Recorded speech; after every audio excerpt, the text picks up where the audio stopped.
来讲，婚林伫咧市有150万只，是全国上济的哦，一档的产值有250亿。也即马，咱台湾和国际认定讲是第一济会疫区了后，中央要甲地方合作，要互婚林的猪肉产业愈有竞争力，销去国际市场愈顺势。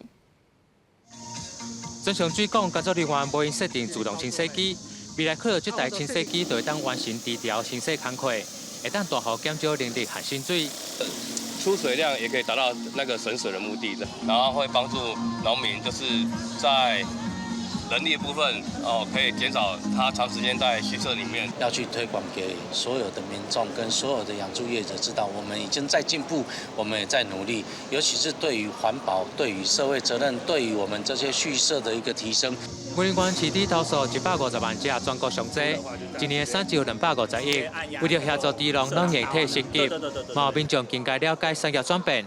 婚林市猪读册会邀集超过50间的畜牧相关企业，包括疫苗设备自动化系统等，希望县内畜牧业者朝向更加智慧化、永续化发展。来因应现在低温非游区受精后，会当迈向国际市场。养猪的环境完全透过 AI 智慧，那现在不只是高床式，甚至是密闭式、水帘式，那包括自动的这个投料、自动的清洗，包括抽风设备。我想云林县政府跟中央共同的配合，最重要我们就是希望我们养猪的这个环境都不断能够提升。是因为一开始前一年大家观望的心态，那第二年开始尝试，后续发现确实是有蛮不错的效果。但是因为我们台湾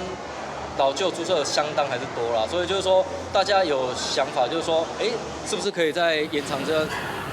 文化部表示，这几年来，政府配合中央推动市猪场的升级转型，由110年到113年投入12亿的补助经费，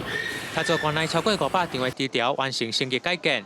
嘛希望中央会当延续补助，继续强化产业竞争力和永续经营。广西新闻王永文报道。